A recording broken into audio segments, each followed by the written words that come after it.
Imagine a time when your fridge was a big block of ice, and small elevators moved dinner from floor to floor. Today we take a look at 10 old home features that have faded into history. Before the invention of electric refrigerators, iceboxes were a common household appliance used to keep food cold.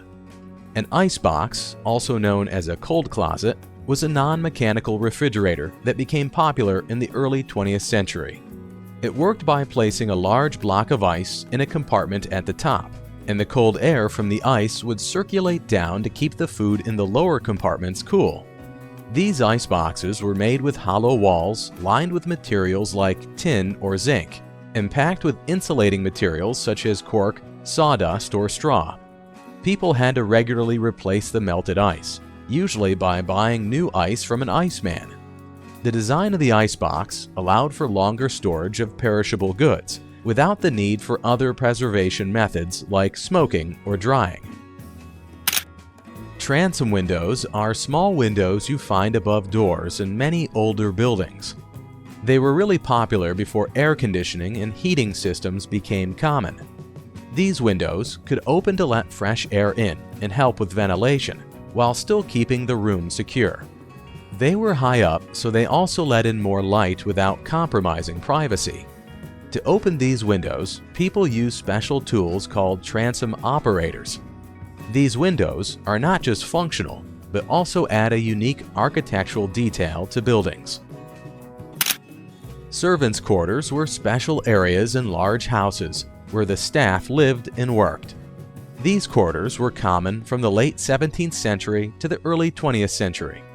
They were usually located in the basements and attics of smaller houses, and in larger houses, they were in a separate wing or block.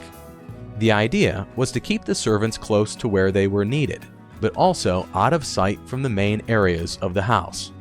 Servants' quarters were important because they tell us a lot about how people lived in the past.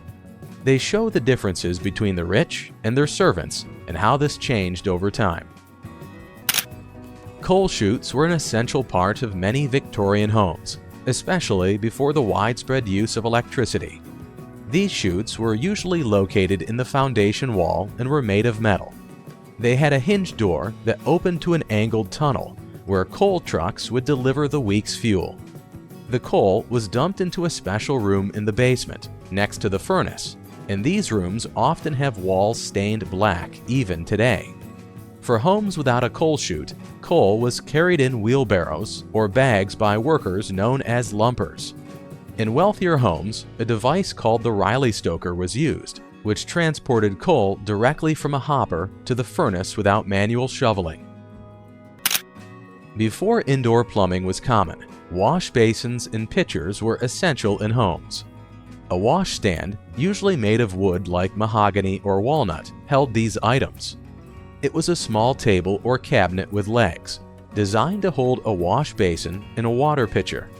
In the morning or before bed, people used these basins and pitchers for washing up. This was a daily routine before sinks and running water became standard in homes. Over time, as indoor plumbing developed, the need for washstands and pitchers decreased, making them less common in modern homes. Knob and tube wiring was an early method of electrical wiring in buildings, used from the 1880s to the 1930s. It involved single insulated copper conductors running through wall or ceiling cavities, with porcelain insulating tubes and knobs to keep the wires in place.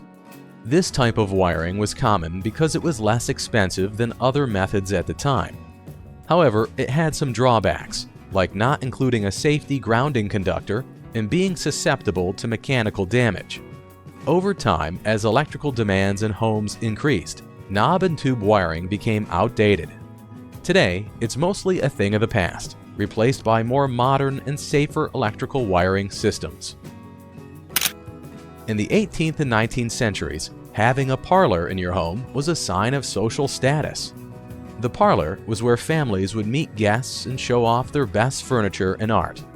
It was often called the best room in the house because of how nicely it was decorated. This room was used for important family events like weddings, births, and funerals.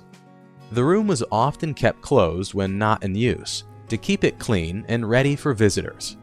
Parlors had comfortable chairs, a sofa, and sometimes a piano for music.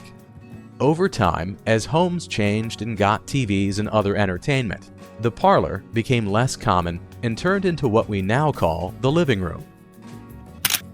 Milk doors were a clever feature in old homes, used for daily milk deliveries.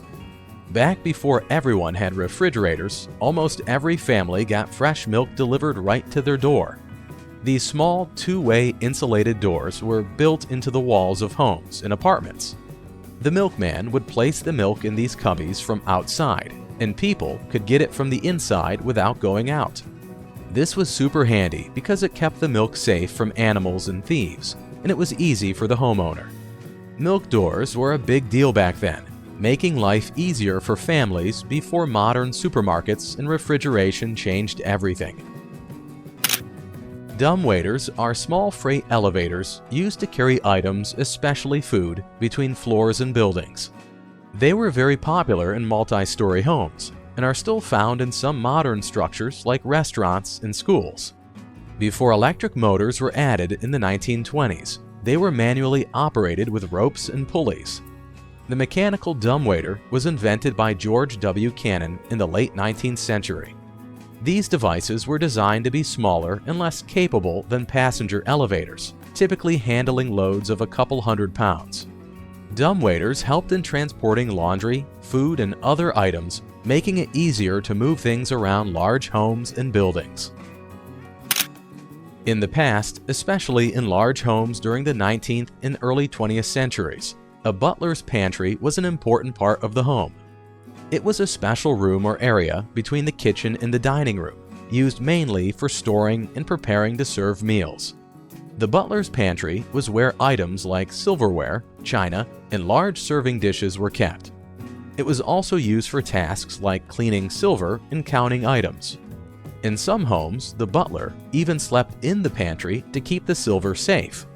Today, butlers' pantries are still popular in some homes, often used as a place to set up meals and store dining items.